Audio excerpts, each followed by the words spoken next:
اور اسراف کی جو یہی بنیاد بنائی جناب رسول اللہ صلی اللہ علیہ وسلم نے فرمایا کہ اسراف یہ ہے کہ جتنی ضرورت ہے اس کے مطابق اسے استعمال کریں. تو گویا جو کھانا کم کھانا ہے یہ ویسے بھی صحت کے لیے بہت اعلیٰ ہے اور تندرستی کی علامت ہے. اس کے علاوہ ابھی لیٹسٹ ریسرچ آئی ہے کہ جب کوئی بندہ پیٹ بھر کے کھاتا ہے اس کا جو سٹامک ہے بڑھتا ہے تو اس پر غنودگی طاری ہو جاتی ہے. اور غنودگی کی وجہ یہ ہے کہ جب سٹامک کے اندر جو ہے کھانا آتا ہے تو تمام اعضاء سے خون جو ہے فوری طور پر وہاں پہ چلا جاتا ہے. نتیجتاً تمام اعضاء جو ہے وہ سست ہو جاتے ہیں اور جو ہے بندہ اس پر سستی طاری ہو جاتی ہے. تو گویا اگر جو ہے معدہ خالی ہو تو انسان میں جو ہے عقل بھی زیادہ ہوگی، فہم بھی زیادہ ہوگا اور بیماریوں سے بھی اس کا بچاؤ ہوگا. تو گو روزہ جو ہے اپنے اندر بے شمار روحانی فوائد رکھتا ہے. امریکہ کے اندر باقاعدہ ایک ادارہ ہے جہاں پہ غیر مسلم جو ہیں وہ پورا مہینہ جو ہے تراویحیں پڑھتے ہیں. پورا مہینہ باقاعدہ ایک ہمارے دوست. نہیں، میں نے یہاں ایک پڑھی، علامہ صاحب آپ کی گفتگو کو روکوں گا. میں نے خود ایک کتاب میں پڑھا کہ جرمنی کے اندر ایک تحقیق ہوئی اور وہ لوگ جو تھے پورا ماہ انہوں نے روزے رکھے، تراویح، وہ ڈاکٹروں کی ایک ٹیم تھی، پورا ماہ انہوں نے روزے رکھے، نماز تراویح پڑھی اور ایک مسلمان کو انہوں نے دعوت دی کہ ہمارے یہاں آ جایا کرو، ہم نے ایک حافظ صاحب کا اہتمام کیا ہے. تو وہ جب علامہ صاحب عید ہوئی اور وہ مسلم کہتا ہے، پاکستان سے اس کا تعلق تھا، کہ مجھے انہوں نے کہا، میں نے ان کو مبارکباد دی، آپ کو عید مبارک ہو. تو وہ کہتے ہیں بھئی مبارکباد آپ کے لیے ہونی چاہیے، آپ مسلمان تھے، ہم نے تو ریسرچ کی یہ پورا مہینہ اور ہم اس نتیجے پر پہنچے ہیں جناب محمد رسول اللہ صلی اللہ علیہ وسلم نے جو تعلیمات دی ہیں وہ بالکل حق ہیں اور سچ ہیں اور کئی بیماریوں کا علاج انہوں نے دریافت کیا. اب یہاں پر نقطہ یہ ہے جو میں ناظرین آپ کی خدمت میں رکھنا چاہتا ہوں، ریسرچ کرنی چاہیے، تحقیق کرنی چاہیے، لیکن اللہ اور اللہ کے رسول کے احکامات جو ہیں وہ حرف آخر ہیں. میرے آقا علیہ الصلوۃ والسلام نے جو بھی کلام کیا وہ حرف آخر ہے، اس سے بڑی بات کائنات میں کوئی نہیں کر سکتا.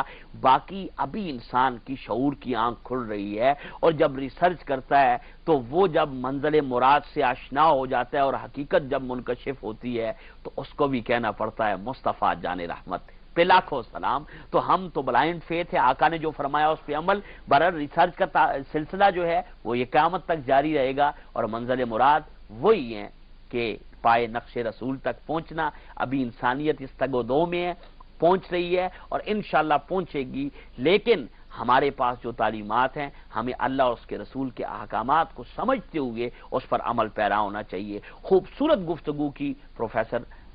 قاضی محمد عظمت صاحب نے، نہایت ہی آسن انداز میں انہوں نے جدید اور قدیم کے حوالوں سے جدید حوالے جو دیے. علامہ صاحب خوبصورت گفتگو کی انہوں نے، اور یہاں پر آج ہزاروں پاؤنڈ اور خرچ کرتے ہیں ہم ڈائٹنگ پہ. خدا نے جو چیزیں ہمارے لیے حلال کی ہیں ہزاروں پاؤنڈ اس پہ خرچ کیے جا رہے ہیں. اگر بندہ مومن جیسے اولیاء اللہ نفلی روزے بھی رکھتے تھے، یہ تو فرائض میں نا اللہ نے فرض کیے ہیں، انہوں نے نفلی روزے رکھے اور ساری بیماریاں ان سے دور ہو گئیں. تو کیا اگر ہم اس عادت کو اپنا لیں، اور پھر آقا کے اس فرمان پر آپ سے گفتگو کروانا چاہوں گا کہ کم کھاؤ، کم سو اور کم بولو. اس کی حقیقت کیا ہے؟ کیونکہ یہ بھی ریلیٹڈ ہے روزے سے، صوم سے، اور روزے کا مطلب ہے رک جانا اور رکنا کہ اس میں کثرت نہ ہو، اسراف نہ ہو. اس پر گفتگو کریں. بڑی خوبصورت گفتگو چلتی رہی اور جو پروفیسر صاحب نے گفتگو فرمائی ہے یہ کوئی تعجب والی بات نہیں ہے. فعل الحکیم لا یخلو عن الحکمہ،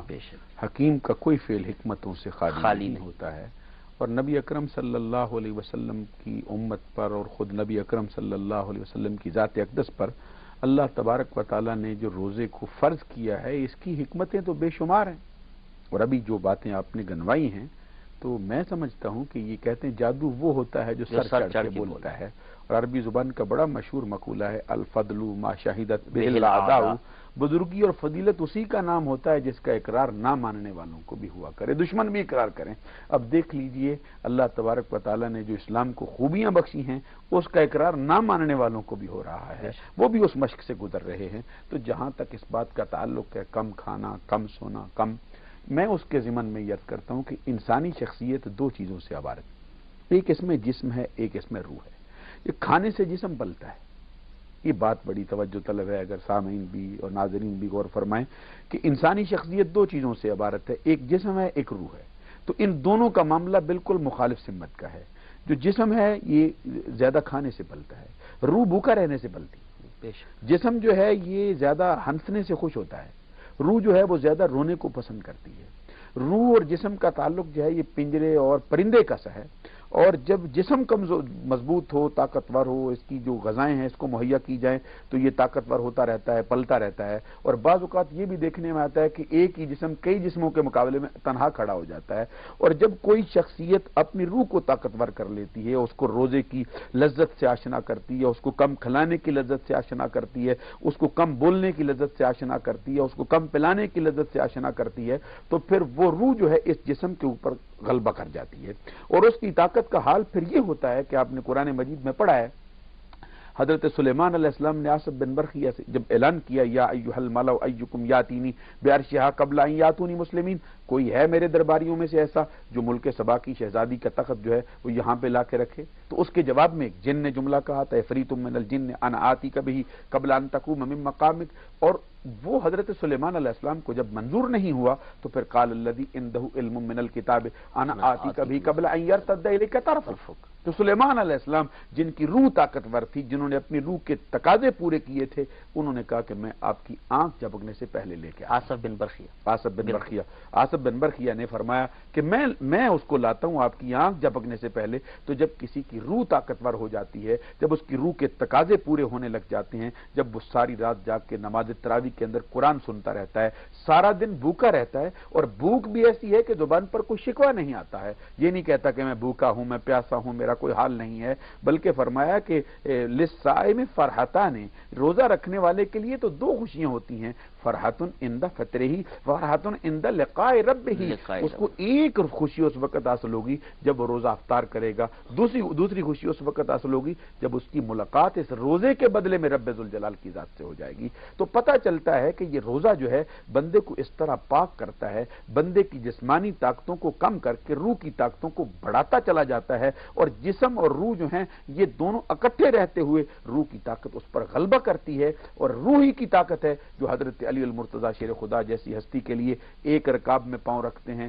الحمد سے قرآن شروع کرتے ہیں، دوسری رکاب میں پاؤں جانے سے پہلے والناس تک قرآن کو مکمل کر لیتے ہیں۔ تو یہ جو انسانی شخصیت کو روزہ جس طرح ابھارتا ہے، جس کا ذکر قرآن مجید نے خود فرمایا لعلکم تتقون، تاکہ تم پرہیزگار بن سکو، تاکہ تم تقوی والے بن سکو، تاکہ تم ڈرنے والے ہو جاؤ، تاکہ تم متقین کی صف میں آ جاؤ۔ روزہ اس لیے تمہارے لیے رکھا گیا ہے، اور روزے کا جو پہلا حکمت تو اللہ نے خود بیان فرما دی تقوی کی، اس کے لیے یہ ہے صبر کا باعث بنتا ہے، پھر صبر کی منزل سے اٹھا کے بندے کو شکر کی منزل پہ فائز کرتا ہے، صبر شکر سے اٹھا کے بندے کو اثار کے درجے پہ فائز کرتا ہے۔ اثار، صبر، شکر ساری چیزیں مل جائیں تو رب ذوالجلال کی رضا ہر موقع پہ حاصل ہو جاتی ہے۔ بہت خوبصورت گفتگو کی علامہ انصر القادری صاحب نے۔ ناظرین کرام، سلسلہ گفتگو ہمارا جاری تھا رمضان المبارک کی فضیلت کے حوالے سے، اور روح اور جسم کا جو انہوں نے بتایا آپ کی خدمت میں۔ تو عرض یہ ہے کہ جسم جو ہے، اور یہ جو انسان کا جسم ہے یہ مٹی سے ہے، اس کی اصل مٹی ہے، اور روح کی اصل جو ہے عالم بالا ہے کہ اللہ نے خود وفی انفسکم افلا تبصرون، اور کسی عاشق صادق نے کہا کہ یار تے تیرے اندر وسدا تینوں ایویں پین پھلیکھے۔ تو یہ تحفہ روح کا جو ہے نا وہ اللہ کا دیا ہوا ہے، تو اس کی غذا ہم 11 مہینے کھاتے ہیں، اچھے اچھے پھل کھاتے ہیں، کھانے کھاتے ہیں، اس کو پالنے کے لیے یہ مہینہ اللہ نے روح کی پرورش کے لیے رکھا ہے کہ اس روح کو منور کیا جائے،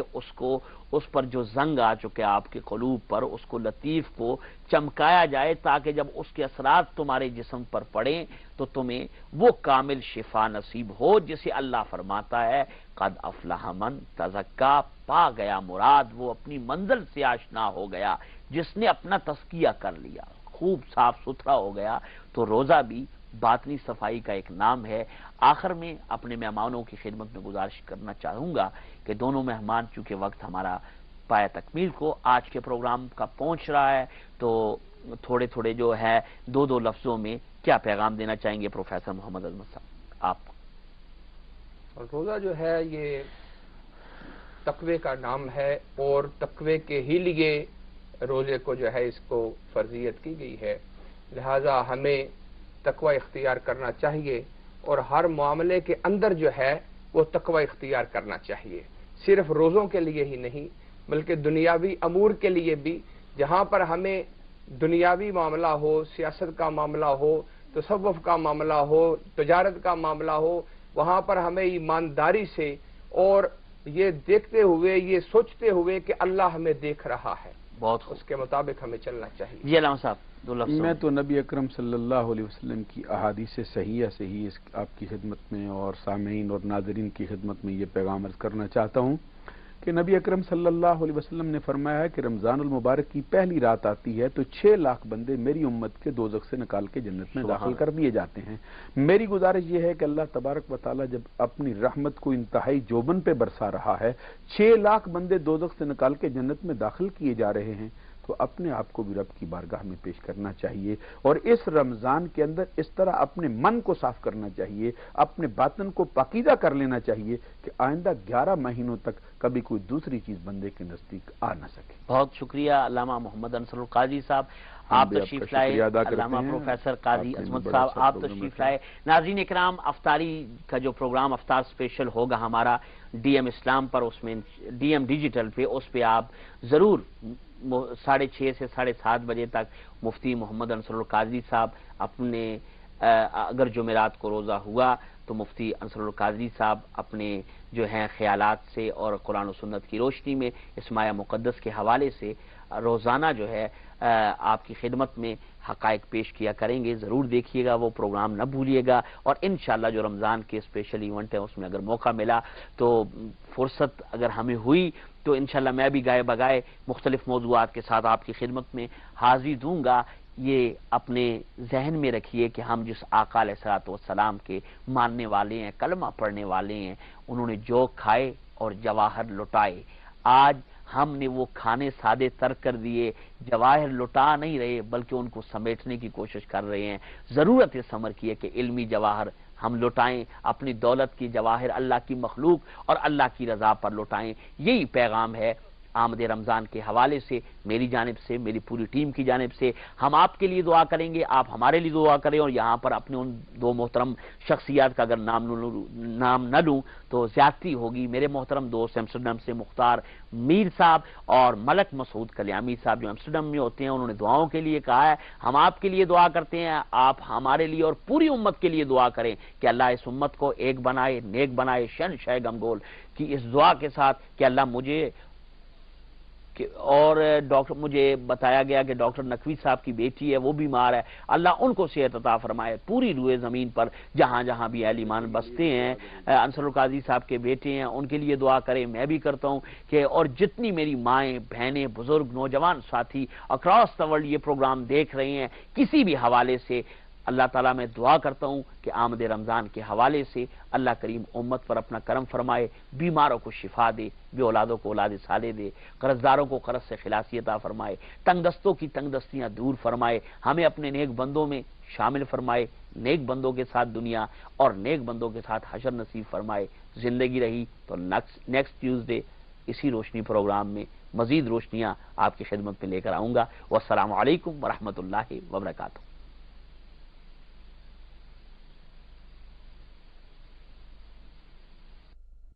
کو مختار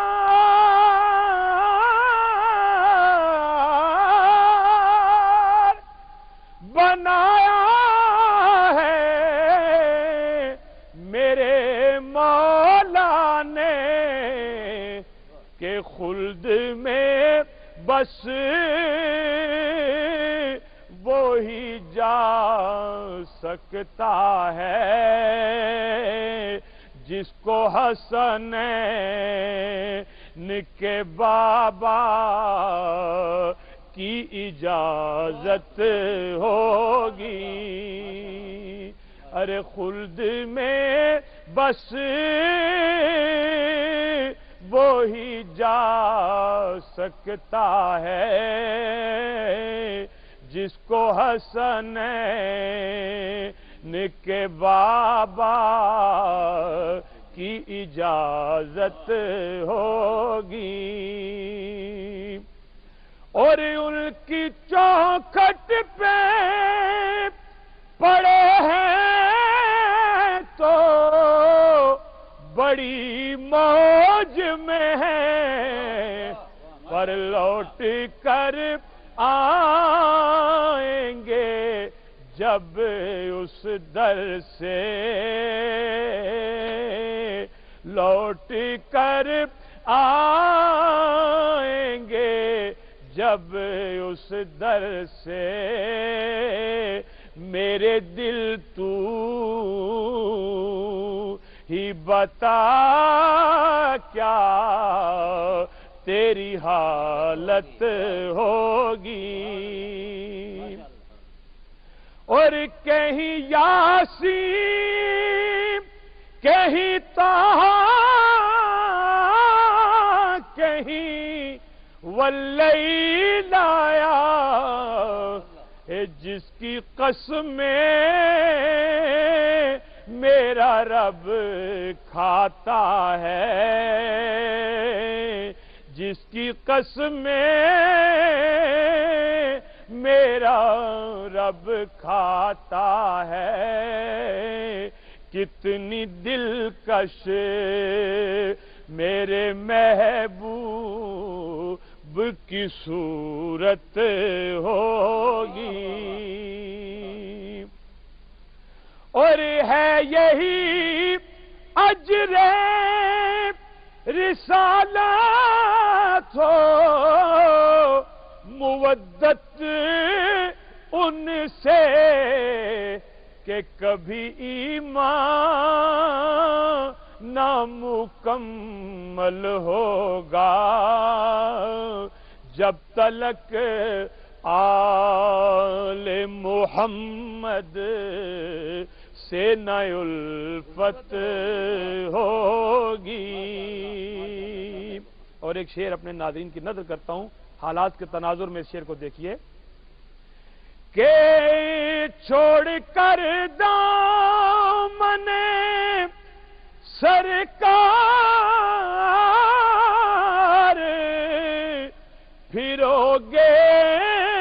رسوا، آؤ طیبہ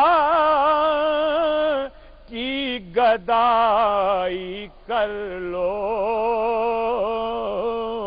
آؤ طیبہ کی گدائی کر لو، ورنہ پچھتاؤگے محشر میں ندامت ہوگی۔ اور مقطع سے پہلے کا ایک شعر بہت خوبصورت کہ حشر کا دل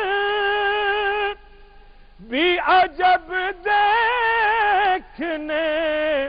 والا ہوگا کہ زلف لہرا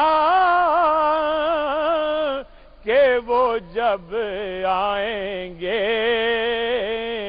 زلف لہرا کہ وہ جب آئیں گے، پھر قیامت میں بھی ایک اور قیامت ہوگی۔ اور مقطع پیش کرتا ہوں کہ میرا دامن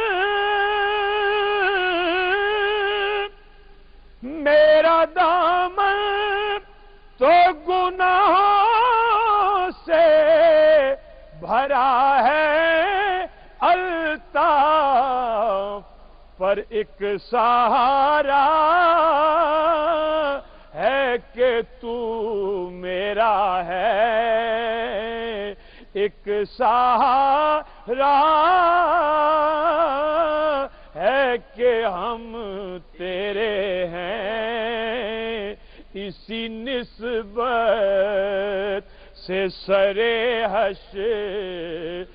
شفاعت ہوگی، ایک تیرا نام وسیلہ ہے میرا رنج و غم میں بھی اسی نام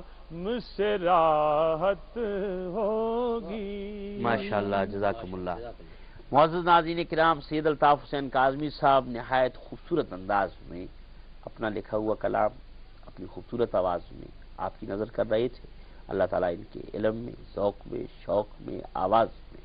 اور انداز میں مزید برکتوں کا اضافہ فرمائے. چلتے علامہ صاحب کی جانب. علامہ صاحب سلسلہ گفتگو جاری تھا ہمارا سیدنا صدیق اکبر رضی اللہ تعالیٰ عنہ کے حوالے سے، اور قرآن کریم فرقان حمید جب ہم اٹھا کر دیکھتے ہیں تو ہم پر ایک حقیقت منکشف ہوتی ہے جس کو عالم اسلام کے تمام مفسرین نے اپنے اپنے انداز میں بیان کیا. آیہ کریمہ والذی جاء بالصدق وصدق بہ اولئک ھم المتقون، کہ جو سچ لے کر آیا اور جس نے اس کی تصدیق کی. یہاں پر مفسرین کرام فرماتے ہیں کہ سچ لے کر آنے والے آقا ختمی مرتبت رحمت عالم صلی اللہ علیہ وسلم کی ذات اور